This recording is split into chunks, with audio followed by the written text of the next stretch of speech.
नेपाल में 6.4 शिद्दत के खौफनाक जलजले से ज़मीन लरज़ उठी। जलजले से 128 अफराद हलाक जबकि मुतादिद ज़ख्मी हैं।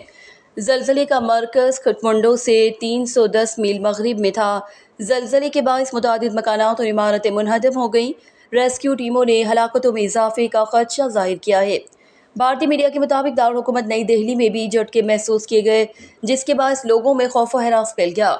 जलजले की शिद्दत 6.4 थी। 11:32 पर आने वाले जलजले की गहराई 10 किलोमीटर थी। जलजले के झटके नई दिल्ली, रियासत बिहार और यूपी के कई शहरों में भी महसूस किए गए, जिसके बाद लोगों में खौफ व हरास फैल गया। अमरीकी जियोलॉजिकल सर्वे के मुताबिक भारत में आने वाले जलजले की रेक्टर स्केल पर शिद्दत 5.6 रिकॉर्ड की गई। जलजले का मरकज नेपाल का सरहदी इलाका जमला था। जलजले की गहराई 17.9 किलोमीटर थी। लबनानी तंजीम हिज़्बुल्लाह के सरबराह हसन नसरुल्लाह ने कहा है कि हमारी ताकत असला नहीं, ईमान है। इसराइल के खिलाफ जंग जहाद है।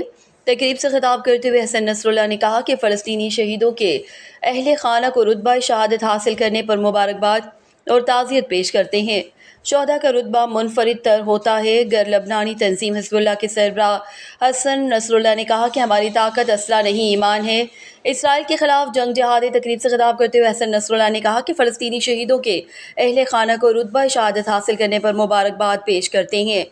31 सहाफ़ी और मीडिया कारकुनान गजा की जंग में हलाक हुए हैं। CPJ ने उन्होंने कहा कि मुसलमान शहादत के रुतबे को अच्छे से समझते हैं। हमारी ताकत असला नहीं, ईमान है। इसराइल के खिलाफ जंग और जिहाद दुनिया ने इसराइली मज़ालिम पर मुजरिमाना तौर पर आंखें बंद कर ली हैं। हसन नसरुल्लाह का मजीद कहना था कि तूफ़ान अक्सा की जंग वसी तर होकर मुख्तलिफ महाजों और मैदानों तक पहुँच गई है। फ़लस्तीनी माओ बहनों की आवाज़ पर हर कुर्बानी के लिए तैयार हैं। मारूफ आलिम दीन मौलाना तारिक जमील ने अपने बेटे आसिम जमील की मौत को शहादत की मौत करार दे दिया।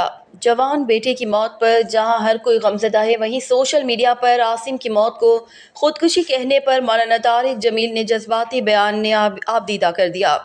सोशल मीडिया सार्फिन ने इस्लामी माहौल और दीनदार घराने वाले फ़र्द की खुदकुशी करने पर एतराज़ात उठाए और कहा कि डिप्रेशन और खुदकुशी इस्लाम से दूरी की वजह है।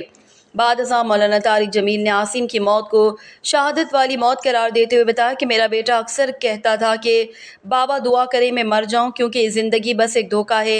मुझ पर दुनिया की हकीकत खुल गई है, ये रहने की जगह नहीं है और मुझे मेरे अल्लाह और उसके नबी से मिलना है। गजा में 7 अक्टूबर से अब तक शहीद होने वाले सहाफ़ियों की तादाद 46 हो गई। गजा हुकाम के मुताबिक मुतादिद सहाफ़ी अभी भी ज़ख्मी और लापता हैं। इसराइली जहादियत से कई सहाफ़ियों के ख़ानदान भी शहीद हुए। तुर्क हुकाम का कहना है इसराइली जानबूझकर सहाफ़ियों को निशाना बना रहे हैं, जबकि अल जज़ीरा समेत दूसरे ग्रुप्स के सहाफ़ियों को धमकी आमेज़ फ़ोन कॉल्स भी मौसूल हुई। दूसरी जानिब इसराइल ने बर्बरियत की तमाम हदें पार कर दी। स्कूलों, अस्पतालों और एम्बुलेंसेस पर हमलों का सिलसिला तेज़ कर दिया। अल-शफ़ा अस्पताल के गेट पर एम्बुलेंसेस के काफ़िले को निशाना बनाया गया, जिसमें 15 फ़लस्तीनी शहीद हो गए। सेहूनी फ़ौज ने अक़वाम मुत्तहिदा के ज़ेर इंतज़ाम उसामा ज़ेड स्कूल पर बम गिरा दिया, जहाँ 20 फ़लस्तीनी पनाह गुज़ीन शहीद हो गए।